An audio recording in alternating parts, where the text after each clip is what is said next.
Hello friends आम्भे मैंने एबे city exam रे पॉलिटिकल साइंस रो आसुथिबा किछि सिलेक्टेड क्वेश्चन डिस्कशन करिवो जहा कि आपण मानको पई बहुत इंपोर्टेंट।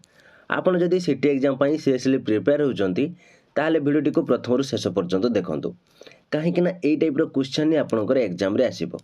आपण जदि प्रतिदिन एई भଳି वीडियो देखिबा को चाहउचंती ताले हम चैनल को सब्सक्राइब करंतु एवं नोटिफिकेशन बटन को ऑन करि रखंतु जहाँ फल नेक्स्ट वीडियो जिते भी अपलोड हो आपने जानीपारे और आपंक एग्जाम प्रिपेरेसन पारे। तेरे चलतु आज क्वेश्चन आंसर कौन रही डिटेल्स डिस्कसन करवा। तो फ्रेंड्स आम्भे मैंने पूर्व वीडियो रे 1 नंबर रु 35 नंबर पर्यंत ऑलरेडी डिस्कसन कर सारीचु। आपण मैंने जदि देखी ना ताहले वीडियो डिस्क्रिप्शन में तार लिंक दे दीची आपण सेठारे क्लिक करी देखि नियंतु। तो आज आम मैंने 36 नंबर रु आउ बाकी क्वेश्चन एठारे डिस्कसन करिवु। तेबे आज फर्स्ट क्वेश्चन कौन रही देखंतु 2002 मसीह निम्नोक्त केउ कर्तव्यटी भारतर संविधान रे स्थान पाइछि? देशर अखंडता रक्षा, जातीय संपत्तिर सुरक्षा, वैज्ञानिक मनोवृत्ति, पिला मानकर शिक्षादान। राइट आंसर होछि ऑप्शन डी पिला मानकर शिक्षादान। विगत 65 वर्ष मध्य भारतीय संविधान को निम्नोक्त केते थर संशोधन करा जाइछि? Most important question. विगत 65 वर्ष मध्य भारतीय संविधान को निम्नोक्त केते थर संशोधन करा जाइछि? 90 थर, 100 थर, 110 थर, 120 थर। राइट आंसर होछि ऑप्शन बी 100 थर। भारतीय संविधान को मोट केतोटी भागरे विभक्त करा जाइछि?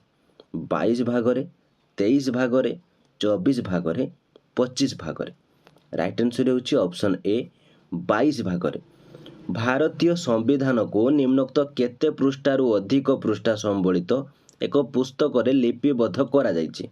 290 पृष्ठा, 295 पृष्ठा, 300 पृष्ठा, 305 पृष्ठा। राइट आंसर होछि ऑप्शन सी 300 पृष्ठा। भारतीय संविधान रे निम्नोक्त केउटी वर्णना करा जाइछि? संगठन, शासन प्रणाली, उभय ए ओ बी, उपरोक्त केउटी नुहे? राइट आंसर होछि ऑप्शन सी उभय ए ओ बी। भारतीय संविधान को निम्नोक्त केउ समय रे अनुमोदन करा जाइछि बोली प्रस्तावना रे उल्लेख करा जाइछि?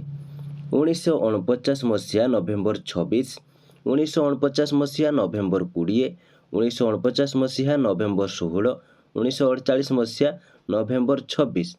राइट आंसर होछि ऑप्शन ए। नेक्स्ट क्वेश्चन कौन रही निम्नोक्त काहाकू संविधान प्रवेश द्वार कहा जाए?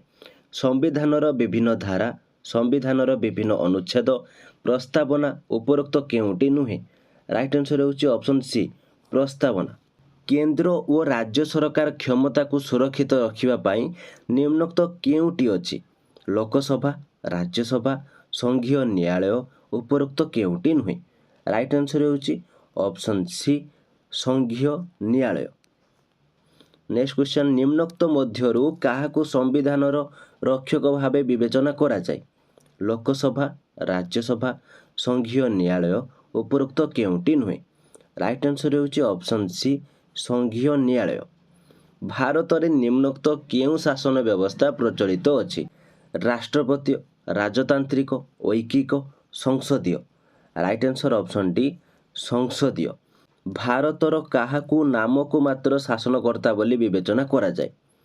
प्रधानमंत्री, राष्ट्रपति, उपराष्ट्रपति, गृहमंत्री? राइट आंसर ऑप्शन बी राष्ट्रपति। भारतर शासन निम्नोक्त काहा नाम रे चले? प्रधानमंत्री, उपराष्ट्रपति, राष्ट्रपति, गृहमंत्री? राइट आंसर होछि ऑप्शन सी राष्ट्रपति। मंत्रिमंडल निजर कार्यकलाप पई निम्नोक्त काहा निकटरे दायी रहे? प्रधानमंत्री, राष्ट्रपति, संसद, उपरोक्त केउटी नुहे? राइट आंसर होछि ऑप्शन ए प्रधानमंत्री। भारतीय संविधान निम्नोक्त केउ प्रकार संविधान अटे? आंशिक नमनीय, आंशिक अनमनीय, उभय ए ओ बी, उपरोक्त केउटी नुहे? राइट आंसर होछि ऑप्शन सी उभय ए ओ बी। संविधानर निम्नोक्त केउ धारा माध्यम न्यायालयर स्वाधीनता को सुरक्षित करी रखा जाइछि?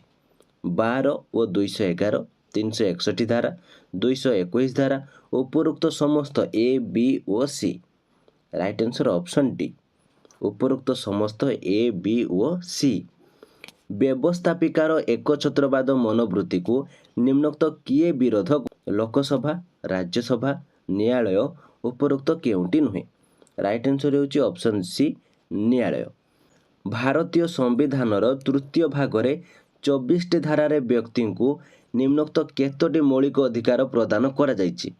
1ରୁ 6ଟି, 7ଟି, 5ଟି, ଉପରୋକ୍ତ କେଉଁଟି ନୁହେଁ? ରାଇଟ୍ ଆନ୍ସର୍ ହେଉଛି ଅପସନ୍ ଏ 1ରୁ 6ଟି। ନିମ୍ନୋକ୍ତ କେଉଁ ପରିସ୍ଥିତିରେ ଲୋକମାନଙ୍କର ମୌଳିକ ଅଧିକାର କାଢ଼ି ନିଆଯାଇପାରେ? ରାଷ୍ଟ୍ରପତି ଚାହିଁଲେ, ପ୍ରଧାନମନ୍ତ୍ରୀ ଚାହିଁଲେ, ଜରୁରୀ ପରିସ୍ଥିତିରେ, ଉପରୋକ୍ତ କେଉଁଟି ନୁହେଁ? ରାଇଟ୍ ଆନ୍ସର୍ ହେଉଛି ଅପସନ୍ ସି ଜରୁରୀ ପରିସ୍ଥିତିରେ। ନିମ୍ନୋକ୍ତ କେଉଁ ପରିସ୍ଥିତିରେ ଲୋକମାନଙ୍କର ମୌଳିକ ଅଧିକାର କାଢ଼ି ନିଆଯାଇପାରେ? ତାହା ହେଉଛି ଜରୁରୀ ପରିସ୍ଥିତିରେ। ତ ଫ୍ରେଣ୍ଡସ୍ ସେ ସମସ୍ତ କ୍ୱେଶ୍ଚନ୍ ବହୁତ ସିଲେକ୍ଟେଡ୍ ଅଛି ଆପଣମାନଙ୍କ ପାଇଁ। ତ ଭଲ ଭାବରେ କ୍ୱେଶ୍ଚନ୍ ଗୁଡ଼ିକର ଆନ୍ସର୍ ମନେ ରଖନ୍ତୁ, କାହିଁକିନା ସମସ୍ତ କ୍ୱେଶ୍ଚନ୍ ଆପଣଙ୍କ ପାଇଁ ସିଲେକ୍ଟେଡ୍ କ୍ୱେଶ୍ଚନ୍ ଏଇ ଟାଇପ୍ର କ୍ୱେଶ୍ଚନ୍ ଏକ୍ଜାମ୍ରେ ଆସେ। ତ ସେଥିପାଇଁ ବାରମ୍ବାର ଭିଡ଼ିଓ ଗୁଡ଼ିକ ଦେଖନ୍ତୁ ଏବଂ କ୍ୱେଶ୍ଚନ୍ ଆନ୍ସର୍ ମନେ ରଖନ୍ତୁ। ଏବଂ ପ୍ଲେଲିଷ୍ଟ ମାଧ୍ୟମରେ ମୁଁ ମଧ୍ୟ ଭିଡ଼ିଓରେ ଡେସ୍କ୍ରିପ୍ସନ୍ରେ ବହୁତ ଗୁଡ଼ିଏ ସିଲେକ୍ଟେଡ୍ କ୍ୱେଶ୍ଚନ୍ ଆପଣଙ୍କୁ ଅଲ୍ ସବଜେକ୍ଟର ଦେଇଦେଇଛି, ସେଠାରେ ମଧ୍ୟ ଆପଣମାନେ ଭିଡ଼ିଓ ଗୁଡ଼ିକ ଦେଖିନେବେ। ତ ଫ୍ରେଣ୍ଡସ୍ ଆପଣମାନେ ଯଦି ଏଇ ବର୍ଷ ସିଟି ଏକ୍ଜାମ୍ ଦେବା ପାଇଁ ଯାଉଛନ୍ତି କିନ୍ତୁ ଏତେ ପର୍ଯ୍ୟନ୍ତ ଠିକ୍ରେ ପ୍ରିପାରେସନ୍ ନିଜକୁ କରିନାହାନ୍ତି, ତାହେଲେ ଏବେ ବି ଆପଣଙ୍କ ପାଖରେ ସମୟ ଅଛି। ଆପଣମାନେ ଚାହିଁଲେ ଆମର ସ୍ପେଶାଲ୍ କ୍ଲାସ୍ରେ ଜଏନ୍ ହେଇ ନିଜକୁ ପ୍ରିପାରେସନ୍ କରିପାରିବେ। ତ ସ୍ପେଶାଲ୍ କ୍ଲାସ୍ରେ ଜଏନ୍ ହେଲେ ଆମେ ଆପଣଙ୍କୁ 74 କ୍ଲାସ୍ ଆପଣଙ୍କୁ ପ୍ରୋଭାଇଡ଼ କରିଦେବୁ। ସେଇ 74 କ୍ଲାସ୍ରେ ଆପଣଙ୍କର ଅଲ୍ ସବଜେକ୍ଟର ସିଲେକ୍ଟେଡ୍ କ୍ୱେଶ୍ଚନ୍ ତା ସହିତ ପ୍ରିଭିୟସ୍ ଇୟର୍ କ୍ୱେଶ୍ଚନ୍ ସମସ୍ତ ଡିସ୍କସନ୍ ହେଇଛି, ସେଥିରୁ ଆପଣମାନେ ପାଇଯିବେ ଓ ନିଜକୁ ବହୁତ ଜଲ୍ଦି ମଧ୍ୟ ପ୍ରିପାରେସନ୍ କରିପାରିବେ। ତେଣୁ ଏବେ ବି ଆପଣଙ୍କ ପାଖରେ ସମୟ ଅଛି। ଆମର ସ୍ପେଶାଲ୍ କ୍ଲାସ୍ରେ ଜଏନ୍ ହେବା ପାଇଁ ଚାହୁଁଥିଲେ ଦିଆଯାଇଥିବା ହ୍ୱାଟ୍ସଆପ୍ ନମ୍ବରରେ ଜଏନ୍ ଲେଖି ମେସେଜ୍ କରନ୍ତୁ। ଜଏନ୍ ଲେଖି ମେସେଜ୍ କରନ୍ତୁ, ଆମେ ଆପଣଙ୍କୁ ଡିଟେଲ୍ସ ଇନଫର୍ମେସନ୍ ଜଣାଇଦେବୁ। ତାପରେ ଆପଣମାନେ ଅତି ସହଜରେ ଜଏନ୍ ହେଇ ନିଜର ପ୍ରିପାରେସନ୍ କରିପାରିବେ। ସମ୍ବିଧାନର ନିମ୍ନୋକ୍ତ କେତେ ଧାରା ମଧ୍ୟରେ ନିର୍ଦ୍ଦେଶମୂଳକ ରାଷ୍ଟ୍ରନୀତିଗୁଡ଼ିକ ଲିପିବଦ୍ଧ ହୋଇଛି?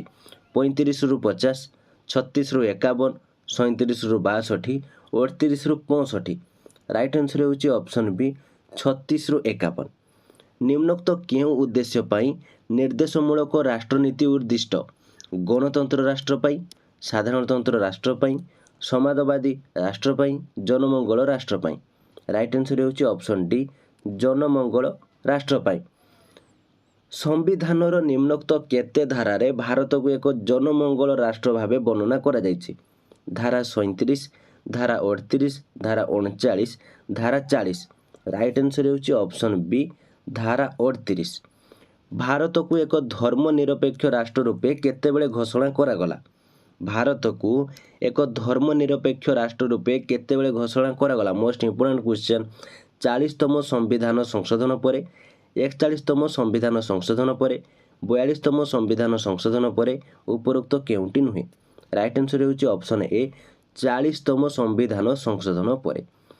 ଭାରତର ପଞ୍ଚାୟତିରାଜ ବ୍ୟବସ୍ଥାକୁ କେତେ ଭାଗରେ ବିଭକ୍ତ କରାଯାଇଛି? 2 ଭାଗ, 3 ଭାଗ, 4 ଭାଗ, 5 ଭାଗ? ରାଇଟ୍ ଆନ୍ସର୍ ହେଉଛି ଅପସନ୍ ଏ 2 ଭାଗ। ଆମ ରାଜ୍ୟରେ ସମୁଦାୟ କେତୋଟି ଗ୍ରାମ ପଞ୍ଚାୟତ ଅଛି?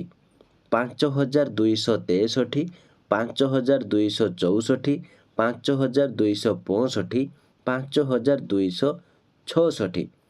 ତାହାର ରାଇଟ୍ ଆନ୍ସର୍ ହେଉଛି 6798। 6798। ତ ପୂର୍ବରୁ 5263 ଥିଲା, ଏବେ ଏହାକୁ ବଢ଼ି ହେଇଯାଇଛି 6798।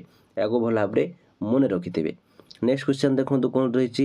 ପଞ୍ଚାୟତିରାଜ ବ୍ୟବସ୍ଥାର ସର୍ବନିମ୍ନ ସଂଗଠନ ହେଉଛି ଜିଲ୍ଲା ପରିଷଦ, ପଞ୍ଚାୟତ ସମିତି, ଗ୍ରାମ ପଞ୍ଚାୟତ, ଉପରୋକ୍ତ କେଉଁଟି ନୁହେଁ? ରାଇଟ୍ ଆନ୍ସର୍ ହେଉଛି ଅପସନ୍ ସି ଗ୍ରାମ ପଞ୍ଚାୟତ। ଗ୍ରାମ ସଭାରେ କାର୍ଯ୍ୟନିର୍ବାହୀ ସମିତି ହେଉଛି ଜିଲ୍ଲା ପରିଷଦ, ପଞ୍ଚାୟତ ସମିତି, ଗ୍ରାମ ପଞ୍ଚାୟତ, ଉପରୋକ୍ତ କେଉଁଟି ନୁହେଁ?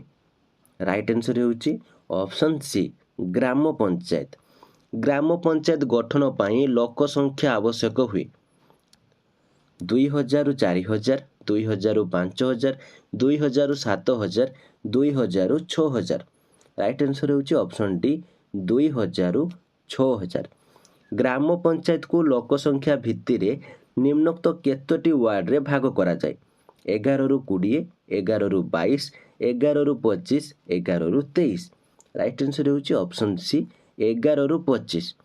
नेक्स्ट क्वेश्चन देखंतु कोन रहिची प्रति वार्ड रो मुख्य को कोन कहा जाय सरपंच नायब sarpanch ward member panchayat nominee right answer होउची option C ward member ward रो मुख्य होउची वार्ड मेंबर पंचायत रो मुख्य को निम्नोक्त कोन कहा जाय नायब sarpanch ward member sarpanch panchayat nominee ए क्वेश्चन आंसर आप जानिथिबे राइट आंसर होउची ऑप्शन सी सरपंच पंचायत बैठक रे निम्नोक्त किए अध्यक्षता करती सरपंच नायब sarpanch ward member panchayat secretary right answer होउची ऑप्शन ए सरपंच सरपंच को अनुपस्थित रे निम्नोक्त किए सभापतित्व करिथांती वार्ड मेंबर नायब सरपंच समिति सभ्य उपरोक्त केउंटी नुहे राइट आंसर होउची ऑप्शन बी नायब सरपंच निम्नोक्त कहा द्वारा निर्वाचित होती सरपंच वार्ड मेंबर माने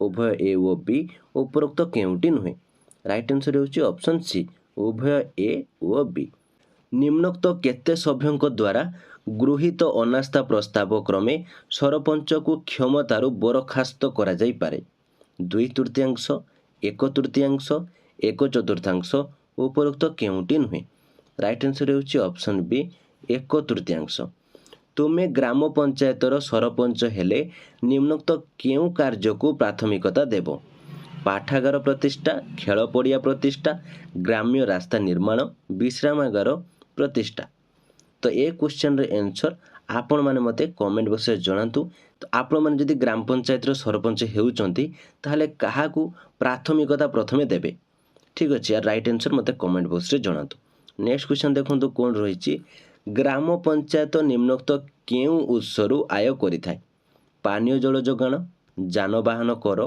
सरकारी अनुदान उपरोक्त समस्त राइट आंसर होउछि ऑप्शन डी उपरोक्त समस्त निम्नोक्त कहा को नहीं पंचायत समिति गठित हुए ब्लॉक रो सब वार्ड को नहीं ब्लॉक रो सह पंचायत को नहीं जिल्ला रो सब जिला परिषद को नहीं उपरोक्त केउंटी नुहे राइट आंसर होउछि ऑप्शन बी ब्लॉक रो सह पंचायत को नहीं ग्राम पंचायत रो कार्यकाल केते वर्ष 5 वर्ष 6 वर्ष 7 वर्ष उपरोक्त केउंटी नुहे राइट आंसर ऑप्शन ए 5 वर्ष नेक्स्ट क्वेश्चन देखंतु कोन रहिछि पंचायत समितिर निम्नोक्त केउ सदस्य थांती निर्वाचित मनोनीत सहयोगी उपरोक्त समस्त राइट आंसर होउछि ऑप्शन डी उपरोक्त समस्त पंचायत समितिर मुख्य को निम्नोक्त कोन कहंती समिति सभ्य चेयरमैन सेक्रेटरी कार्यनिर्वाही अधिकारी राइट आंसर होउछि ऑप्शन बी चेयरमैन पंचायत समिति बैठक रे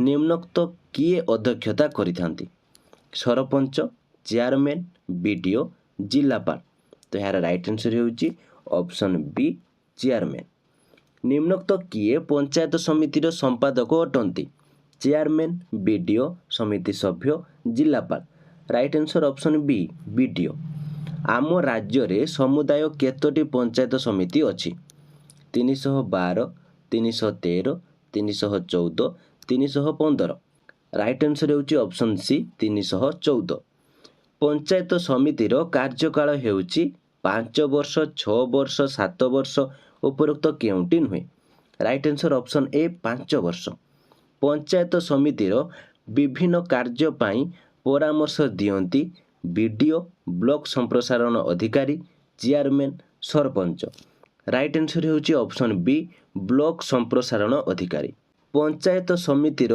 बैठक बसे प्रति 2 मासरे थरे प्रति 2 मासरे 2 थर प्रति 2 मासरे 3 थर उपरोक्त केउंटी नुहे राइट आंसर होउछि ऑप्शन ए प्रति 2 मासरे थरे पंचायत समिति अध्यक्षक अनुमोदन क्रमे निम्नोक्त किए पंचायत समिति बैठक डाकंती समिति सभ्य ब्लॉक संप्रसारण अधिकारी बीडीओ जिलापाल राइट आंसर होउछि ऑप्शन सी बीडीओ तो फ्रेंड्स आहरी मध्य बहुत गुड़े सिलेक्टेड क्वेश्चन रही आपने जदि जानिया पई चाहूचंती ताले मते कमेंट बॉक्स रे जणातु मु नेक्स्ट वीडियो रे यार बाकी समस्त क्वेश्चन डिस्कशन करिवि कि आपन जदि अलग किछि क्लास करिया पई चाहूचंती ताले मते मते कमेंट बॉक्स रे जणातु जा फले हमर नेक्स्ट क्लास मध्य आमे सेही क्लास ऊपर करिवो तेणु एग्जाम बहुत कम टाइम अच्छी आपन तेणु आप जो क्लास चाहूचंती आमे सेही क्लास अनुसार एबे आपन को प्रैक्टिस करेदेबो।